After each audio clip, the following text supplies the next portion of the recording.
LOR को lifting किया गया है ट्रायल के लिए, और ये लिफ्टिंग करके अभी इसको सिलेंडर में सेट करेंगे और फिर जो है इसको स्प्लिट टी में सिलेंडर के थ्रू चेक किया जाएगा ये प्रॉपर उसमें सेट होता है या नहीं।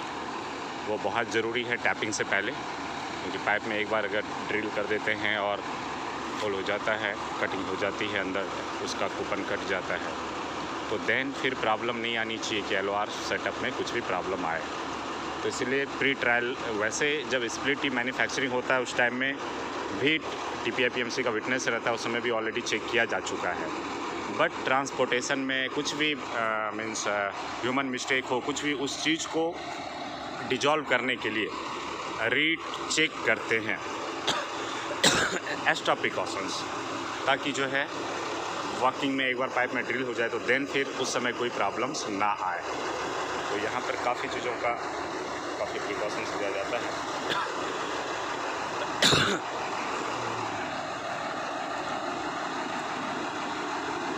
ये है क्रेन ऑपरेटर सरदार जी, काफ़ी अच्छे इंसान हैं और वर्किंग भी काफ़ी डिसिप्लिन, अच्छा काम करते हैं। ध्यान रखना पड़ता है किसी इलेक्ट्रिक पोल या फिर सिलेंडर कहीं पे भी ये टच ना हो, टकराए ना, और इसको सेफली वहाँ पर लेके जाना है। तो बहुत यहाँ क्योंकि रनिंग गैस प्लांट है तो यहाँ पर किसी तरह की परेशानी ना हो, इसका बहुत बखूबी ध्यान रखा जाता है और ज़रूरी भी है।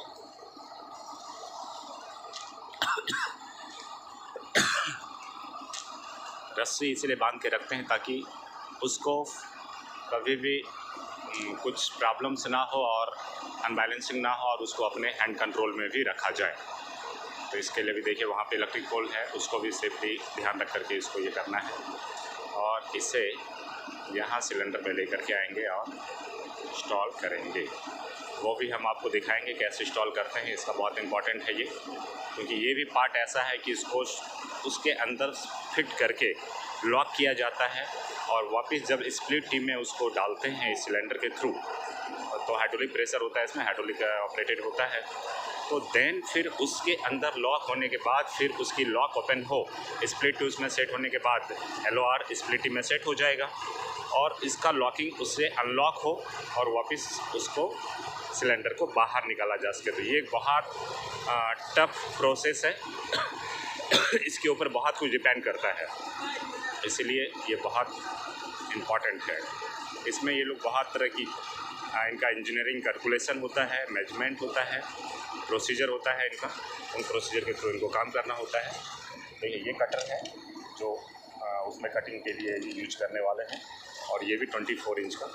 तो इस कटर से पाइप को अंदर जो है स्प्लिट के अंदर कट करने से पहले ये LOR को प्री चेक कर लेते हैं ताकि कुछ भी प्रॉब्लम्स उस समय ना आए।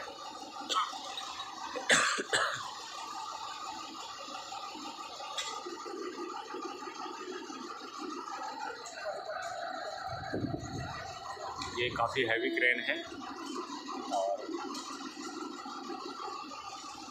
देखिए इन्होंने वहाँ पर रख दिया। अब हाइड्रा से आगे नेक्स्ट वर्क, ये बहुत हैवी क्रेन है इसलिए अब आगे जो इसको इसमें क्रेन के थ्रू ये करना थोड़ा मुश्किल होगा, तो इसको अभी वापस छोड़ दिया गया है, ये चले जाएंगे अभी। और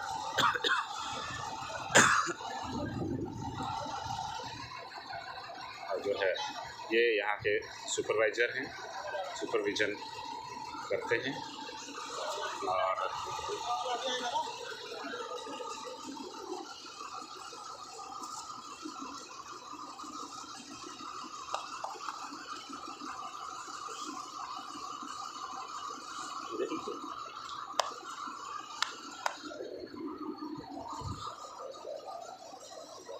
LOR का जो ये होता है, लॉकिंग जो होता है, इसको यहाँ पर सेट करते हैं। इसमें सेट करने के बाद ये प्री चेक कर रहे हैं सारा अलाइनमेंट, ताकि टैपिंग होने के बाद कोई इशू ना आए, और प्री चेक करके इसको इसमें इंस्टॉल कर दिया जाएगा। और देन फिर टैपिंग की आगे ये LOR को स्प्लिट टी में एक बार सेट करके देख लेंगे, हाँ प्रॉपर सक्सेसफुली उसमें वर्क कर रहा है और ये ऑपरेटिंग राइट है। देन फिर जा कर के फिर ये लोग उसमें आगे देखिए। इसके बाद यहाँ प्लांट के अंदर हरियाली देखिए, ग्रीनरीज पे कितना ज़्यादा ध्यान दिया है इन्होंने। काम के साथ में एनवायरनमेंट का भी बहुत ध्यान रखा गया है और सबसे ज़्यादा इनका वेस्ट मैनेजमेंट भी है। कोई चीज़ वेस्ट ना हो, खाना बर्बाद ना हो, कुछ फ्यूल बर्बाद ना हो, कोई भी चीज़ें मैन पावर्स का टाइम वेस्ट ना हो। तो वेस्ट मैनेजमेंट का स्पेशली यहाँ पर बहुत ज़्यादा ध्यान दिया जाता है। और उसके बाद जो है टाइम मैनेजमेंट है, टाइम बॉन्डिंग वर्क होना चाहिए। सेफ्टी पे तो बहुत फास्ट, यानी आपको इंडिया में मीन्स इससे ज़्यादा सेफ्टी प्रिकॉशंस लेने वाला और कोई भी आपको नहीं मिलेगा। यहाँ पर इंडिया में ये बेस्ट सेफ्टी का अवार्ड ले चुके हैं और कंटिन्यू इनका बेस्ट सेफ्टी में जो है बहुत बड़ा योगदान रहता है और काफ़ी ज़्यादा ये सेफ्टी पर ध्यान देते हैं, एक्सपेंस भी करते हैं और वह से ज़्यादा इम्पोर्टेंस ही सेफ्टी को ये लोग देते हैं। और तो लोग भी पूरी तरह से इसमें हार्डली बहुत वर्क करते हैं, जिसकी वजह से इनका बहुत अच्छे रिजल्ट्स हैं। और आप देखिए ग्रीनरी वगैरह। यहाँ पे क्रेन इस साइड में आ चुका है और आके वापस ये एक ही लोकेशन में ये मूव होता है। क्रेन जो है ना, ये एक लोकेशन में इन्होंने स्टेल कर दिया। देखिए इनके चारों पाँव ऐसे इस तरह से इन्होंने इसको लगा दिया है। जैकिंग के ऊपर हाइड्रोलिक जैकिंग होता है और उसके बाद ये जैकिंग वहाँ पर हो गया। देखिए टायर ऊपर उठा हुआ है, ग्राउंड में रेस्ट नहीं है टायर। और उसके बाद जो है इनका यहाँ पर देखिए क्रेन का, आप देखिए यहाँ पर एक चीज़ आपको दिखा रहा हूँ। ये देखिए, ये जो क्रेन का है मूवमेंट होता है, यानी ये 360 डिग्री, यानी कि घड़ी की तरह जो घर में क्लॉकवाइज घड़ी घूमता है, ये चारों तरफ घूम सकता है।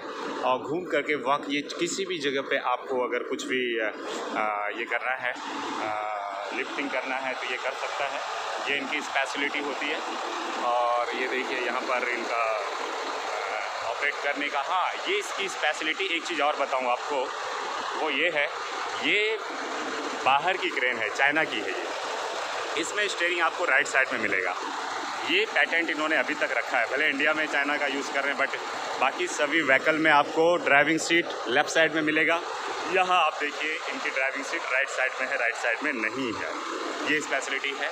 और उसके बाद देखिए ये है क्रेन का, और ये है हमारे सरदार जी। और कैसे हैं मजे में? चलिए ओके, चलिए ये हैं हमारे सरदार जी ऑपरेटर्स। और ये इनकी स्पेशलिटी बहुत अच्छा ये वर्क करते हैं और काफ़ी अच्छा इनका क्रेन है। और यहाँ पर वर्क में देखिए इन्होंने लिफ्ट कर लिया है और लिफ्ट करके अभी इसको भी लेकर के जा रहे हैं। 24 इंच में एक्चुअली 2 स्टपल होना है। देखिए ये सिलेंडर एक है, इसमें इन्होंने सिलेंडर लगा दिया है। ये बाईपास के लिए जस्ट उन्होंने अभी टेम्पोररी किया है। और दूसरा यहाँ पर लगना है, दूसरा जो सैंडविच वाल है। तो ये दोनों में ही जो है ना, ये सिलेंडर खोलेंगे और खोल करके ये LOR को इसके अंदर फिट करके देखेंगे कि स्प्लिट टी में प्रॉपर फिट हो रहा है या नहीं। वो ट्रायल ले लेंगे, सक्सेसफुली हो जाएगा। देन फिर वापस सिलेंडर निकाल के देन जो आपको हमने कटर बताया है वो कटर लगाएंगे और कटर लगा करके फिर पाइप के अंदर ड्रिल करके वहाँ पर कट किया जाएगा, ऊपर निकल जाएगा। उसके बाद फिर स्टपल कर दिया जाएगा। स्टपल सक्सेसफुली रहता है। 0 LEL यानी गैस 0 लीकेज होनी चाहिए, ज़रा भी गैस की लीकेज नहीं होनी चाहिए, बिल्कुल 0 LEL होनी चाहिए।